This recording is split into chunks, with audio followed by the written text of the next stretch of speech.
So I always wondered whether growing up bilingually would make a student think faster and maybe do better in school, or if it would just confuse them and slow down their thinking, or if it would have no effect. But I've always had my opinions, but I wanted to know if it was fact. So I found another student to talk to this about, and this is Joe Chow. And Joe Chow is a senior at Northville High School. He academically is very strong. He does very well in all of his classes, getting mostly A's. His standardized test scores are in the top 99th percentile in the nation for SAT, ACT, all that stuff. And he doesn't find the coursework very challenging either.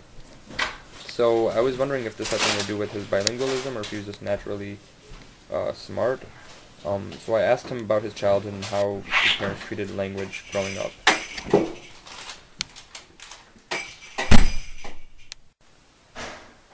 What languages did you learn growing up?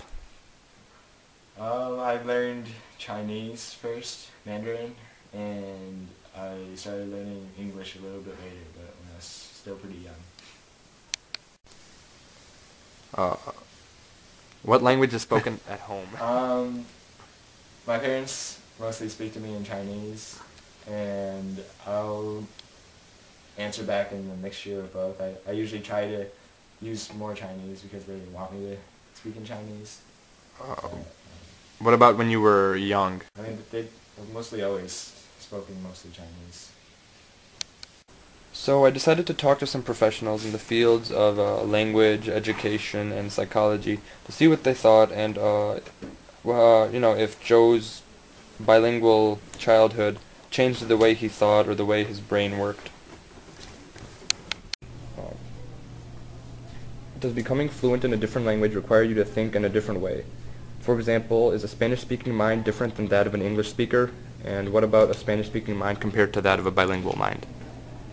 I think languages are completely different. So of course we express ourselves in different ways. A Spanish speaker, a monolingual Spanish speaker expresses him or herself in one way. A monolingual English speaker expresses him or herself in another way. Then a child who is raised bilingually has both of those avenues, so I believe really that a child who is raised bilingually thinks differently because he or she has to, because language is so completely different. And there are so many cultural aspects of language that we'd be going on, we can get really deep into this, but cultural aspects of languages that just a monolingual person just can't understand, that a child who's raised bilingually has access to that. Well, basically, it's a complicated question because it's not so much that they think differently, but they process information a little bit differently so that if you're speaking, they'll reformat and interpret what you're saying a little bit differently based on the semantics and the grammar of the words.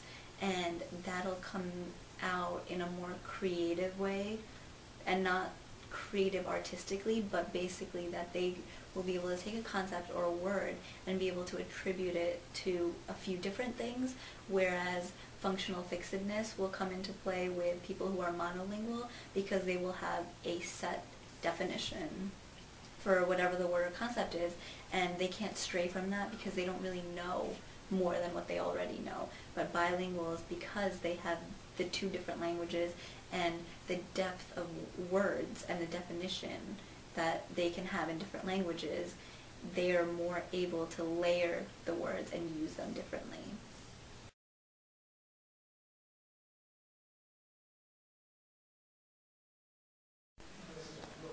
Do you think in English or Chinese or both?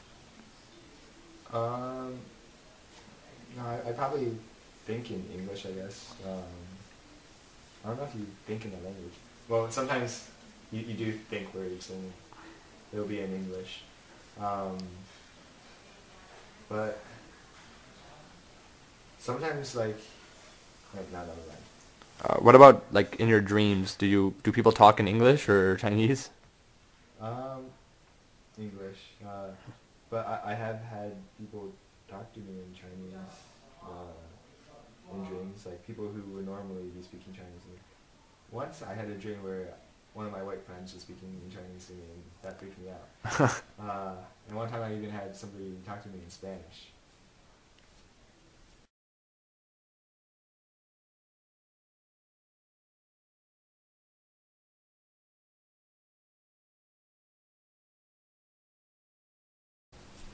Does growing up bilingually physically alter the brain, and if so, how?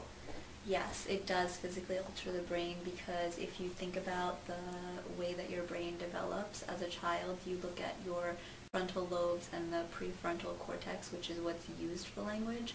It's much more developed in bilingual children because of the neuronal connections that are created due to language development. And basically what that means is that as you're developing any type of skill, whether it's language or anything else, there are connections being made in your brain so that it remembers everything that you're learning. So when you learn different languages, those connections become stronger and they're cushioned by myelin sheath, which surrounds each neuron, and it's more dense in children who are bilingual because the connections and the depth of the languages that they've learned. So it does alter the brain. And how does this more dense myelin sheath affect the student intellectually?